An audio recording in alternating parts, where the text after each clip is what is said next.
En train de finir un petit peu cette Sugia. Voilà, merci. L'Ilou Nisakou et l'Ilou Nishmat Ishaï Eliyahu ben Yochanan et Shimon ben Yitzhak, Yitzhak ben Shalom et Claude Chaim ben Elisha. Le Gabriel ben Mesroud. Et Gabriel ben Mesroud. Claude, c'est Claude qui t'a touché avant? Non, il me pose, il y a l'autamide. Une cravate, un papillon. כל הזמן. הוא מכבד את המקום. כן, שלחתי תמונה. Matkif la Ravashi. Je vais vous dire, on est 1, 2, 3, 4, 5, 6, 7, 8, 9. 9 lignes d'en bas de la page. Pei Gim Alamoud, Aleph, 9 lignes d'en bas. Et vous montez. Matkif la Ravashi. On avait vu des interprétations différentes sur la Braïta. On va voir la dernière. Et en fin de compte, sans voir le Rashi qui est très long, il dit il y a un problème avec vos interprétations. Parce qu'on avait dit avant dans la Braïta, Nochi v'nochit, Avodah Zara ou Meshamshea hen v'lohi seitan. Je ne sais pas si vous vous rappelez, on avait parlé d'un goy, une goya, une idole, et les accessoires d'une idole, mais pas, ça dépend de qui parle, mais pas si on les porte. C'est ce qu'on avait dit. On a Ravashi, eux-mêmes ils sont impurs, ils sont tamés. Eux-mêmes, si on les touche directement, ils sont impurs. Mais il y a une marloquette que s'il y a tumat massa, si on les porte sans les toucher, est-ce qu'il y a une touma ou pas? On avait parlé de ça avant, je ne vais pas répéter, mais en attendant, il y a Ravashi qui demande une question de base. Matkif le Ravashi, my hen, c'est quoi hen? Hen, on avait compris eux. Eux, ils sont tamés et aussi ils rendent tamés. Alors Ravashi est en train de dire, mais ça va sans dire. C'est une évidence. Si tu me dis qu'on parle, le sujet est-ce qu'ils sont capables de rendre tamés? Alors ça laisse entendre évidemment que eux ils sont tamés. Tu as une marloquette. Un qui dit qu'il y a Tumat Massa. Excusez-moi. Un qui dit qu'il y a Tumat Massa et l'autre qui dit qu'il n'y a pas. Mais ça laisse entendre qu'en ce qui concerne eux-mêmes, c'est évident qu'ils sont tamés. Alors, c'est en plus des haines. Ça, c'est la couchia de Ravashi. Tout le monde a compris la couchia? Sinon, demandez. Alors, Matkif la Ravashi, my hen. Ça veut dire quoi, hen, eux-mêmes? C'est évident qu'ils sont tamés. On n'a pas besoin de l'enseigner. Si la question est déjà, est-ce qu'ils sont capables de rendre impur quelqu'un qui les porte, ben, c'est évident qu'ils sont tamés. Hen, justement. Alors, nous, on avait abordé ce texte au début, on a compris c'est quoi hen. Eux, ils sont tamés. Qui? Ah, on avait dit Nochi. Sophie. Attends. Nochi v'nochit, un goy, une goya, une idole, les accessoires d'une idole. Alors, on avait dit, eux, ils sont impurs, et aussi, il y a une marque s'ils rendent impurs la personne qui les porte. Mais Ravash est en train de dire, s'il y a une marloquette sur leur capacité de rendre impur quelqu'un qui les porte, ben, ça laisse entendre qu'eux-mêmes, ils sont tamés. Donc, on n'a pas besoin de dire qu'eux, ils sont tamés. C'est pour ça qu'il va aborder cette braïta d'une façon différente. On va voir comment il va faire. Elle a Amar Ravashi. Plutôt, Ravashi dit, c'est comme ça qu'il faut comprendre la braïta, aborder la braïta. Hachi ke Amar, Nochi v'nochit, בין הן שהסיתו את האחרים ובין האחרים שהסיתו אותן טמאים. Ça veut dire que quand on parle d'un goy, une goya, c'est pas important si eux, ils portent la personne ou la personne les porte. Quand on parle d'un goy, une goya, dans les deux cas, c'est impur. On ne parle plus maintenant du fait qu'eux-mêmes ils sont tamés. C'est évident. Alors qu'est-ce que c'est hen? Ça veut dire... Et si tout c'est porté? Pardon? Et si tout c'est porté? Et si tout c'est porté? Ah non, et si tout, oui, la cite c'est porté. C'est bouger en portant. Et quand tu dis incendier, brûler, Hasata. Hasata, c'est pas la même chose? Non. Non, avec un tzadik. Ah, tzadik. Mais qu'est-ce que maintenant avant on a parlé des idoles, maintenant on parle d'un... On avait, je répète, on avait parlé avant d'une braïta qui a dit qu'on est en train de finir cette souga, qui parle du fait, est-ce que ces choses, ils rendent tamé quand tu les portes, sans que tu les touches. On avait parlé de ça, du coup. Okay. Maintenant, on a introduit une braïta auparavant qui dit, Nochi venochit, un goy, une goya. Abodazara ou Meshamcher, une idole et les accessoires de l'idole, ils sont tamés. Et il y a une marloquette entre Rabbi Akiva et Rabbanan, est-ce qu'ils vont rendre tamé la personne qui les porte? S'ils sont morts, tu parles? Un nochi ou nochi? Non, vivant. Pourquoi on ne reçoit pas le touma des goïms? Attends, d'abord, on a le cadavre d'un goy. Oui. Le corps d'un goy qui est décédé, il rentre tamé. Il rentre tamé. On avait dit, d'où est-ce qu'on sait que c'est pas seulement le corps d'un juif qui est mort qui rentre tamé, mais le corps d'un goy aussi. D'où est-ce qu'on apprend ça? De Parashat Matot. Dans Parashat Matot dans la Torah, à la Sefer Ben Midbar, on parle de la guerre qui est une contre Midian. Et la Torah dit que ceux qui reviennent du champ de bataille, ils doivent se purifier de tout matmet. C'est qui les met? Ce n'est pas les Juifs, parce que les commandants de l'armée, ils ont dit qu'on a eu un miracle, il n'y a personne parmi nous qui est décédé. Alors, si la Torah dit qu'ils doivent maintenant se purifier, aussi purifier les ustensiles, les gens qui sont morts, les cadavres, c'est les goïms. Donc là, on voit que Midioraita, le corps d'un goïm, il rend tamé. C'est intéressant. Pourquoi c'est intéressant? Entre parenthèses,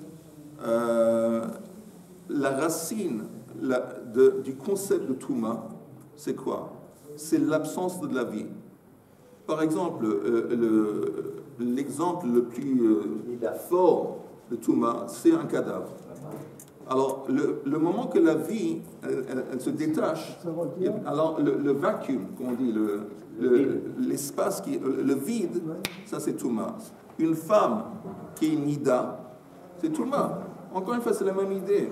Parce que quand elle a des règles, la femme, les règles, c'est un potentiel de vie qui ne s'est pas actualisé, donc il y a du sang. Alors, c'est encore une fois, c'est quand la vie se détache, ça c'est Touma. Ça c'est la base de l'explication de Touma. Oui, mais alors la Touma, pour un juif, c'est à partir du moment où il meurt, il n'y a plus de Torah.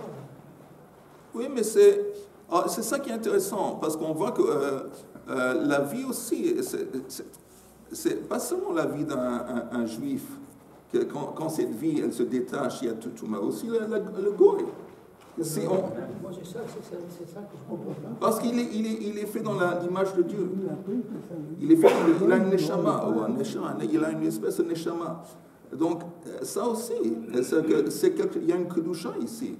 Le fait que la plupart des goïms n'actualisent pas leur potentiel divin, ça ne laisse pas entendre, ça n'empêche pas que ils ont Betsalem Elohim.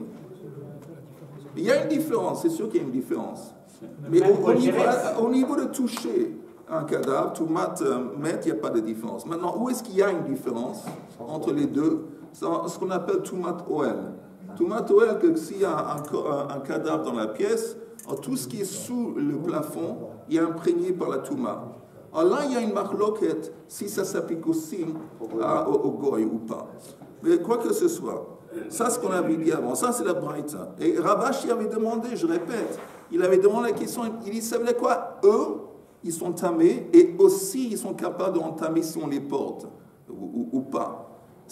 Si tu parles de leur capacité de rentamer quelqu'un qui les porte, c'est seulement si eux, ils sont tamés. Donc, c'est une évidence qu'ils sont tamés. Je n'ai pas besoin d'enseigner qu'eux, ils sont tamés. Le moment qu'il y a une marloquette, on n'a qu'à dire la marloquette, est-ce que tout le monde est d'accord qu'eux, ils sont tamés?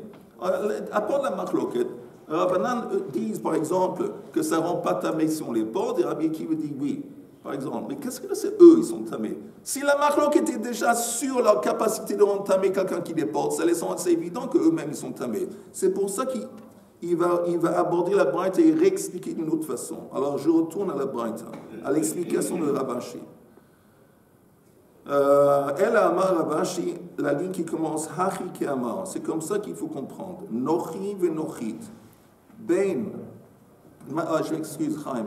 Un autre truc que je voulais ajouter. Pourquoi ils sont tamés? Parce que les sages, c'est une touma de Rabbanan. Ils ont imposé au Goy une touma de Rabbanan pour, en fin de compte, éloigner le juif du Goy. Pour servir en tant que, comment on dit? Repoussoir. Hein? Repoussoir. Voilà, un Faut repoussoir. pas qu'il y ait des liens Parce entre eux. que c'est l'idée de base. Quand ils ont imposé un truc, à l'époque où il y avait les lois de Touma Vetzar, aujourd'hui il n'y a pas. Mais à l'époque où il y avait, ça complique la vie. C'est un gars qui vient rentrer dans la maison, il touche ton assiette, il touche la nourriture, c'est armé, tu dois aller au temple, et tout ça, c'est compliqué. C'était pour tenir à l'écart. Ok, alors, Hachike Amar, Nochi venochit, bein hen shehisitu et acherim, ou bein acherim shehisitu otan tmeim.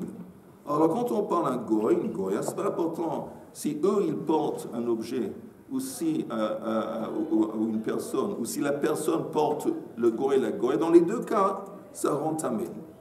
Ah, mais vivant. Vivant. Ah, vivant, c'est ce que je posais. Et j'ai répondu avant vivant. Ah, je n'étais pas sûr d'avoir bien compris. Avodah Zara, shehisita acherim tehorin, acherim shehisitu ota tmeim. Tandis qu'il y a une différence, quand on parle d'une idole qui portait d'autres personnes, alors la personne qui a été portée par l'idole, on va en parler, elle devient tamée, elle n'est pas tamée, tandis que si la personne porte l'idole, ce n'est pas l'idole qui porte la personne, c'est la personne qui porte l'idole, là il est tamé. Achirim shehisitu ota, d'autres personnes qui portent l'idole, tmeim. Meshamsheh, les accessoires de l'idole, bein hen, shehisitu et achirim, ou bein achirim shehisitu otan, théorim. Mais les accessoires, ils ne sont pas impliqués dans cette histoire de porter. Ce n'est pas important si les accessoires portent ou quelqu'un d'autre porte les accessoires d'une idole, il n'y a pas de touma. Tehorim. Ça, c'est Rabbanan. Tandis que Rabbi Akiva, on va voir, Omer Nochi, Benochit, V'Avodah Zara. Il dit que ce soit un goy, une goya, ou que ce soit une idole. Dans les deux cas, Bein hen shehisitu et achirim, ou bein achirim shehisitu otan, tmeim. Dans les deux cas, il y a une touma. Tandis que les accessoires, meshamshea, bein hen shehisitu achirim, ou bein achirim shehisitu otan, tehorim. Ok, un point. Ça, c'est l'explication de Ravashi de la Braïta. Comme ça, il a réglé le problème de hen. Ok. La Gemara demande une question de base. Tu me dis, il y a une idole qui porte quelqu'un. C'est quoi le scénario? Une idole? Normalement, une idole n'est pas très active. Avodah Zara, Bishlam Achirim Shehisitu Ota Mashkachala. Je comprends, c'est bien l'option d'autres personnes qui portent l'idole. Ça, je peux concevoir. Et la Hi Shehisita et Achirim, mais elle qui porte l'idole qui porte d'autres personnes, c'est pas évident. Quel est le cas de figure? Heichi Mashkachala.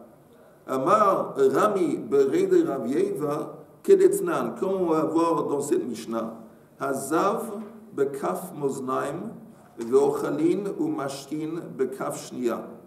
Vous avez une balance. Bon, c'est pas évident, mais vous avez une balance sur un plateau. Un plateau de la balance. Il y a un zav qui est assis. Un zav. Tout le monde sait ce que c'est. Et de l'autre côté, il y a de la nourriture et de la boisson. Alors, qu'est-ce qui se passe? Vas-y, sur la balance, sur le plateau de la balance. Il y a deux plateaux de la balance. Sur un plateau, il y a le zav qui est assis. Le zav, c'est important. Et de l'autre côté, il y a la nourriture et la boisson. Alors, c'est écrit, encore une fois, Hazav bekaf moznaim, ve'ochlin ou mashkin bekaf shnia. Kara hazav tmein. C'est quoi kara? Que si il est plus lourd que la quantité de nourriture, il fait monter la nourriture. Alors, la nourriture devient tamé. Wow. Parce qu'on a ce concept de tumat massa pour le zav. Le zav, quand il porte, tout ce qui est en haut devient tamé. Ça, c'est un exemple. Il est porté. Le zav Dans les deux directions. Dans les deux directions. Si le zav, on parle sans contact direct. Oui. Si le zav, il porte quelqu'un, ou si quelqu'un porte le zav, dans les deux cas de figure, il y a une touma pour la personne. Zav Yehudi, zav... Oui, il n'y a pas de zav pour un goy. Donc il n'y a pas de ça. Il n'y a pas de ça pour un... C'est-à-dire, quand tu le portes directement, s'il y a, il y a un coussin ou il y a une... Non. Quand on parle de porter ici, Sans contact. c'est toujours Sans contact. sans contact. Direct. D'accord. Parce que c'est une évidence que s'il y a un contact, il y a tout le monde. Si me demande, Mais on n'a pas fini juste le cas de figure, mais ok, vas-y. sur un PCL, je suis sur le PCL. Je préfère arriver à ta question dans une minute. Donne-moi une minute. J'attendrai. Le hazav, bekaf moznaim, v'ochlin v'mashkin bekaf shniya, kara hazav, si le zav il est plus lourd, donc il fait monter de l'autre côté le plateau avec les choses, tmein, la nourriture est tamée parce qu'il s'avère que la nourriture en quelque sorte a été portée par le zav. Tandis qu'on tourne la page, en haut de la page, la page suivante, karbou. Ah, mais si, vous entendez, si c'est l'opposé, la nourriture elle pèse plus que le zav. Donc la balance, elle monte, le zav, il monte. Donc, dans ce cas, terrorine, la nourriture, elle est tahor. Moi, ça ne me va pas, personnellement. Non, ce que je ne comprends pas, c'est que je comprends qu'en fait, on prend les liens du transport d'un zav et de la touma qui va avec. Maintenant, si on enlève ces liens-là et qu'on prend les liens de la balance, l'élément intermédiaire, c'est l'homme échané qui ait une quantité qui soit énorme de nourriture et une faible quantité de zav, que ça ne transporte pas la touma. C'est-à-dire, si par exemple, il y a un zav et qu'entre les deux, il y a quelque chose qui est relie avec beaucoup de nourriture. La nourriture, elle a un statut de tamé ou pas? Et la transmission de la tamé? C'est simple. La question était, tu me dis une idole qui porte une personne ou une personne qui porte une idole. La grande dit, moi pas comprendre le scénario qu'une idole qui porte une personne. L'idole, elle bouge pas. Alors c'est quoi une idole qui bouge quelqu'un? Apparemment, c'est dans le scénario de la balance. Nous, on parle d'un zav. Ça veut dire que l'idée de quelque chose qui n'est pas vivant, mais qui néanmoins porte quelque chose, c'est par exemple dans le cas de la balance. Si on avait une idole sur un plateau de la balance et une personne de l'autre côté, et l'idole, elle pèse plus que la personne, donc ça va comme ça. Il s'avère, c'est comme si, attends une seconde, c'est comme si l'idole est en train de porter la personne. Donc on a répondu à la question, dans quel scénario on voit une idole qui porte quelqu'un dans ce scénario. C'est pas l'introduction du nouveau paramètre qui est la quantité, qui permet en l'occurrence d'avoir le fait que l'idole, elle porte... Non, c'est ça, oui. Ça veut dire que le moment que d'un côté de la balance, c'est plus lourd, et ça descend et ça fait monter l'autre balance, ça veut dire que celui qui est sur le plateau qui est lourd, qui fait monter, c'est comme si il est en train de porter la chose qui est montée. Voilà. Et bon, ça c'est le scénario où on pourrait concevoir une idole, par exemple, qui ne bouge pas, qui porte une personne. En dépit du fait que l'idole ne bouge pas, mais dans le scénario de la balance, c'est comme elle porte. Que man az la ligne en haut de la page, au milieu, que man az laha, comme qui va cette braïta de Tanya, kol hatmeot, amesitot, tehorot. Tous les objets tamés qui portent quelque chose, c'est tahor. Il n'y a pas quelque chose qui est tamé, qui est capable de porter quelque chose sans un contact direct et de transformer cette chose en tamé. Dans tous les cas, c'est tahor, à part une chose, chutz meheiseto shel zav, à part le zav. Que si le zav, il porte quelque chose, la chose qui est portée par le zav est tamé. Parce qu'on n'a pas trouvé un cas similaire au zav dans la Torah entière.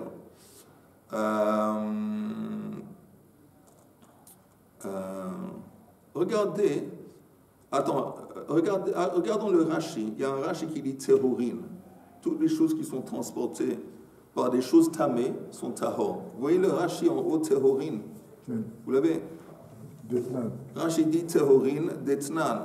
Kol Kol she'azav nisa alav tahor. Chutz min ha'ra'ui lemishkav ve'moshav. N'importe quelle chose qui est en dessous du zav, il est tahor, à part les choses qui sont faites pour être assis dessus. Un siège. Alors, oui, un siège. N'importe quel genre de siège, à part ça. Peut-être un lit aussi. Ça rend pas tamé?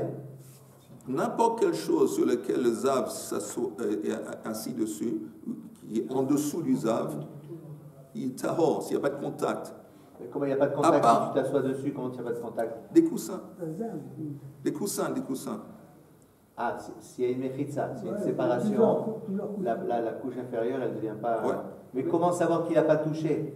Quand tu es sur une chaise, même s'il y a un coussin, il touche la chaise. Tu vas essayer d'imaginer le On va essayer d'imaginer. On va essayer de... D'accord. Alors, le Rashi, encore une fois, même deux, c'est possible s'ils sont épais. Mais laissons Achaim essayer de visualiser. En attendant, on regarde le Rashi. D'Etznan, Kola Shaz. Il dit que non, il dit que le lit et la chaise, elles restent là, elles n'ont pas pris la touma. Eh bien. Là où ça soit à la fin. Ah, sur le coussin lui-même, oui, bien sûr. Par exemple, Eli, tu as on appelle ça, on met du vin dans quoi? Un entonnoir ou le vin, on le met le vin dans un tonneau. Tu as un tonneau de vin. Ok, tu as le zav qui vient, il va au tonneau, il s'assoit dessus. Alors il n'y a pas, comment on appelle ça? Non, il y a contact, mais il n'y a pas ici l'idée. Là, il y a un contact direct, mais il n'y a pas de toumat. J'ai oublié le terme. Sauver le vin, alors. Non, non. Je vous rappelle, le zav, c'est particulier. De quel point de vue?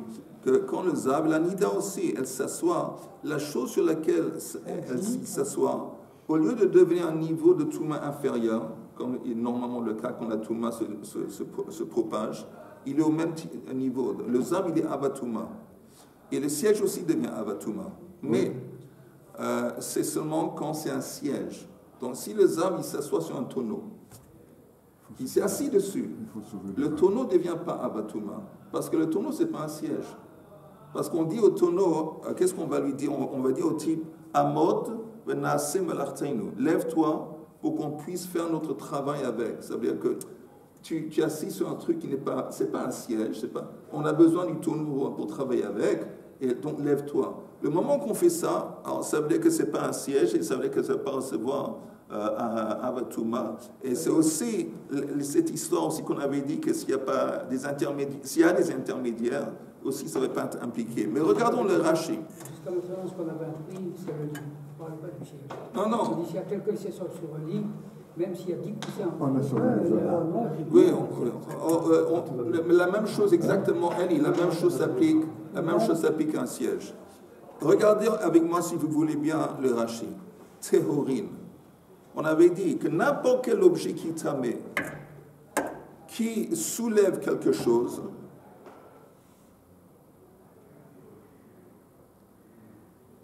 la chose qui est soulevée est tahor, à part le zav. Maintenant, regardons le Rashi.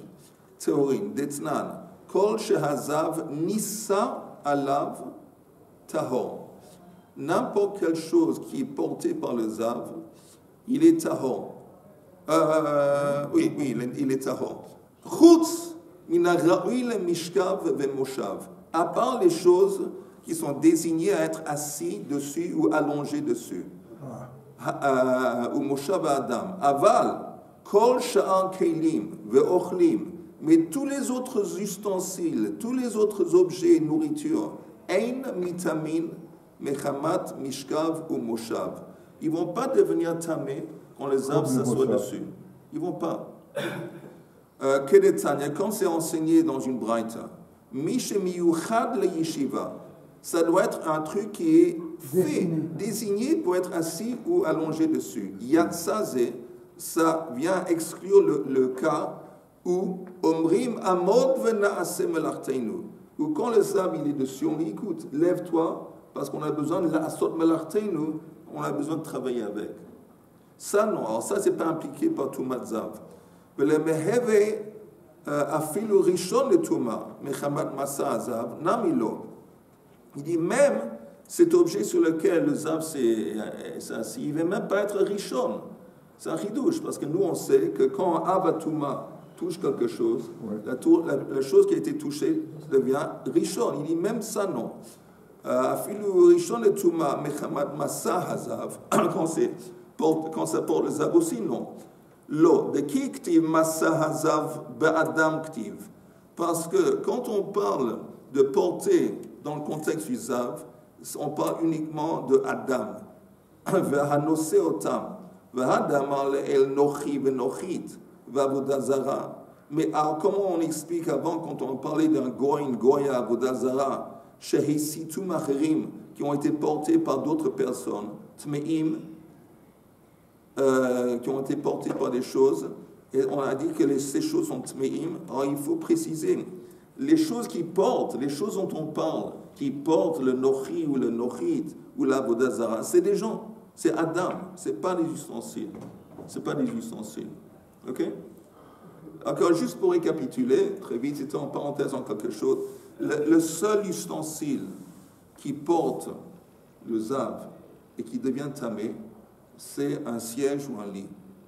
À part ça, si ce n'est pas un siège ou un lit, si c'est d'autres ustensiles, n'importe quel ustensile, c'est de la nourriture, je ne sais pas quoi, c'est pas tamé s'il y a un zav qui s'assoit dessus.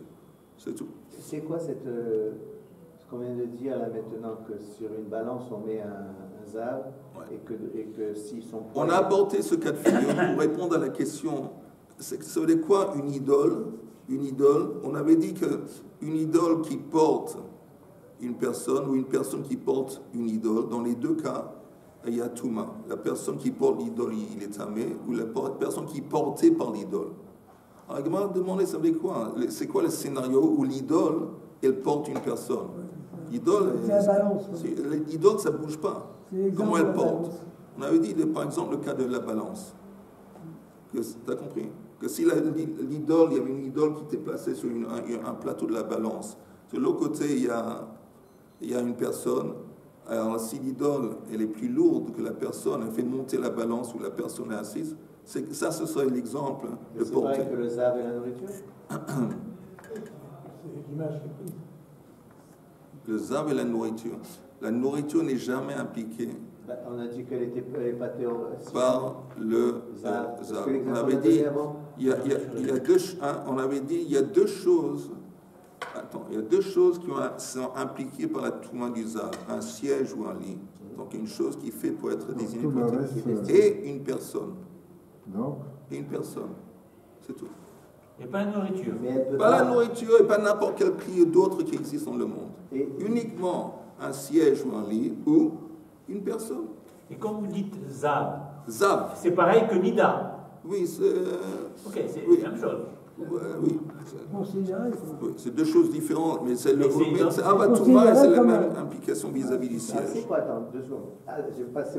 C'est moi qui comprends pas vite. C'est possible. Je n'osais pas le dire. Non, mais je sais. Je n'osais pas le dire. Le recette du zav. Hein? Il ne comprend pas pourquoi, dans un cas, la nourriture est contaminée, pas dans le cas.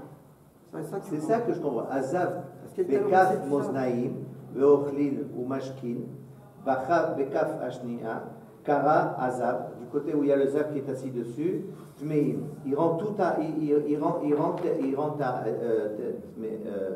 tamé, keraou en théorim, kemat azala, c'est ça que je n'arrive pas à comprendre. Et on explique que si le zav il est plus lourd et il fait monter la nourriture, mais ça contredit ce que le Rav vient de dire. Il a parlé que d'un homme, il a dit il y a deux cas de figure, ou un homme, ou un lit, ou un siège, ou bien un homme, ou un être humain. Tu n'as pas parlé de nourriture. Tu as raison. Non, ça se passe quelquefois. Tu as raison. Alors, la différence est entre porter et s'asseoir dessus. Quand on parle de Moshavosh Lazav, Moshav Azav, c'est uniquement ce qu'on avait dit avant, un siège ou un lit ou un homme, et ça exclut toute autre chose, y compris nourriture et tout autre objet dans le monde. Quand on parle de quelque chose qui est soulevé par le zav, quand c'est soulevé par le zav, il s'est transporté par le zav. c'est transporté par le Zav. Ce n'est pas simplement que c'est mis au-dessus du Zav. Comme dans le cas inverse, le Zav, il s'assoit dessus. Il n'y a pas de mouvement. Ici, il le transporte. La cite aussi, ça veut dire transporter. Alors là, quand c'est transporté par le Zav, ça comprend la nourriture et d'autres objets aussi. Quand on dit que les seules choses qui sont appliquées par la Toumat Zav, c'est un siège, un lit et une personne, c'est dans le cas de figure où il s'assoit dessus. Mais quand on parle d'un Zav qui transporte quelque chose, ça comprend tout. Le fait qu'il s'assoie sur la balance, c'est transporter. C'est comme transporter, ça égale transporter. Bon. C'est Avatuma. Avatuma est la chose qui est transportée, ou la chose sur laquelle elle s'assoit, le Zav s'assoit, devient aussi Avatuma, exceptionnellement. Ok, encore quelques minutes. Alors la Gemara dit, quatrième ligne d'en haut de la page, Leima de l'Oke Rabbi Akiva. Apparemment, ça pose un problème pour Rabbi Akiva. De Ik Rabbi Akiva et que Nami Abodazara. On avait dit que Rabbi Akiva, lui, il dit que c'est pas seulement un Zav qui rend tamé quand tu les portes. C'est aussi Abodazara. Et on vient de dire maintenant que la seule chose qui est capable, la seule chose tamée, qui est capable de rendre quelque chose tamé quand il est porté, quand il le porte, c'est le Zav. Or, comment Rabbi Akiva va faire avec ça? Rabbi Akiva, lui, il dit que c'est aussi Abodazara. Lui, il compare Abodazara à quoi? Aussi à un Nida, à un Zav. Pour Rabbi Akiva, ça comprend aussi Abodazara. Alors, c'est une kushia sur Rabbi Akiva. Donc, on va dire que cette braïta, elle est contre Rabbi Akiva. Maintenant, vous entendez, s'il y a une braïta contre Rabbi Akiva, c'est pas la fin du monde. Pourquoi pas? Pourquoi c'est pas la fin du monde? C'est un Tana. Exactement. Rabbi Akiva, c'est un Tana. S'il y avait une braïta qui contredisait un Amora, ça c'est la fin du monde. Ça le rend chaos, ce qu'il a dit. Qu'il est contredit par une braïta. Mais Rabbi Akiva, c'est un Tana. Ça veut simplement dire qu'il y a une contradiction entre les Tanaïm. Rabbi Akiva, lui, il pense comme ça. L'auteur du Tanya, de la braïta, il pense autrement. Donc on dit apparemment cette braïta, elle est contre Rabbi Akiva. Leima de l'Oke Rabbi Akiva. De Ike Rabbi Akiva, Ike Nami Abodazara. Et la réponse est Afilu. Taima Rabbi Akiva, Tana Zav, Bekol de Damele. Il dit en fin de compte, quand on utilise le mot Zav, ça comprend toutes les choses qui sont pareilles au Zav. Et comme l'Avodazara a été comparé dans le texte à un Zav ou à un Nida, c'est aussi comparable à un Zav. C'est aussi la même idée, le même concept que le Zav. Donc on est en train de dire que ce n'est pas forcément une contradiction à Rabbi Akiva, parce que quand on parle du Zav, c'est une catégorie des choses qui comprennent toutes les choses qui sont semblables au Zav, y compris Nida, y compris Abodazara. Ok? Donc ce n'est pas forcément contre Rabbi Akiva. Encore un petit peu. Baï, Rav Chama bar Goya. Abodazara yeshna leivarim ou eina leivarim. Est-ce que la question qu'on avait vue avant, un morceau d'idole qui a été coupé et brisé en petits morceaux, est-ce que le moment que c'est brisé, est-ce que ces morceaux d'idole, est-ce qu'ils sont tamés ou pas? Dans le cas de figure où quelqu'un qui n'est pas un expert, il est capable de remettre à sa place, de remonter l'idole, la question, recoller l'idole, la question ne se demande pas, l'oti bailach, de keman de mechuberet dame. Parce que cette idole qui a été brisée, c'est pas vraiment brisé. Pourquoi c'est pas vraiment brisé? Parce que si n'importe qui, même un idiot, c'est pas un idiot. Idiot, c'est quelqu'un qui n'est pas un expert. Un homme simple, il peut le reconstituer. Alors, s'il peut le reconstituer, alors c'est comme si ça n'a pas vraiment été brisé. Alors, ça veut dire que ça garde, ça préserve son statut de Touma, l'idole. Vous avez compris ou pas? Oui. Oui ou non? Oui. La question est encore une fois, des morceaux d'idole qui ont été brisés.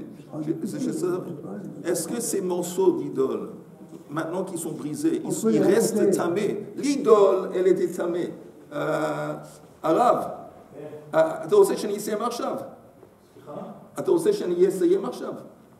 ממש לא. אוקיי, נו, עוד שתיים. אני רוצה הכל, חוץ מזה שתסיים. לא, עוד 2 דקות. לא! לא, בסדר, לא.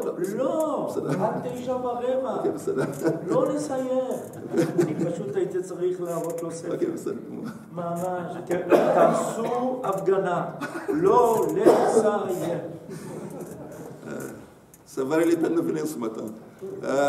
La question était, encore une fois, une idole, tout le monde est d'accord que l'idole, elle est tamé. Une fois qu'elle est brisée, c'est comparable à Eivarim, des membres du corps, que la Nida, on avait dit, des membres du corps, la Nida, il n'y a plus de Touma. Est-ce que la même chose avec une idole, une fois qu'elle est brisée, les morceaux de l'idole, est-ce qu'il y a Touma? On dit que, ça c'est la question. Maintenant, on dit, quand tu dis que c'est brisé, ça veut dire quoi brisé? Si c'est brisé de sorte que même un type le simple, il peut reconstituer, c'est comme si c'était pas brisé. Et ça veut dire que ces morceaux ils restent tamés. C'est ça ce que ça veut dire, ça reste tamé. De non tamé, ils deviennent tamés. Non, l'idole, on parle d'une idole qui est tamée. Les déchets. Alors, les déchets, c'est la question. Ils ne sont pas tamés et ensuite reposent. Non. Les déchets ou les morceaux de l'idole qui a été brisé. Okay? On demande est-ce que ces morceaux, ils restent tamés. L'idole, avant qu'elle s'est brisée, elle était tamée. Oui. Maintenant, elle est brisée. Maintenant, il y a des petits morceaux. Est-ce que ces petits morceaux de l'idole, c'est fini, ils ne sont plus tamés parce que l'idole a disparu? Ou est-ce qu'ils conservent leur touma? La réponse est ça dépend. Si tu peux reconstituer l'idole, disons, facilement, comme du Lego, facilement, alors c'est comme si ce n'était pas brisé. Et donc, ils préservent la touma, ils préservent leur niveau de touma. Mais, c'est logique.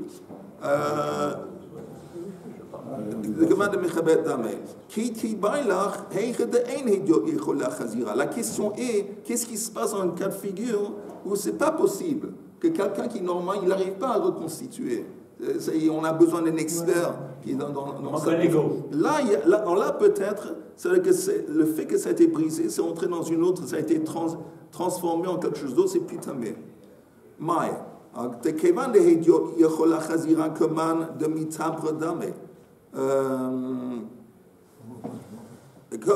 comme un type normal ne peut plus reconstituer, alors ça veut dire que c'est brisé. Mais en fin de compte, l'autre possibilité, c'est que les morceaux de l'idole, ils sont tous intacts. C'est possible, il y a une possibilité de les reconstituer. Donc même si on a besoin d'un expert, un type normal, il n'est pas capable, comme les morceaux sont toujours devant nous et intacts, ça préserve son niveau d'impureté. On va tout de même arrêter là. On va reprendre ces quelques lignes et puis on va reprendre ça de plus belle binède demain.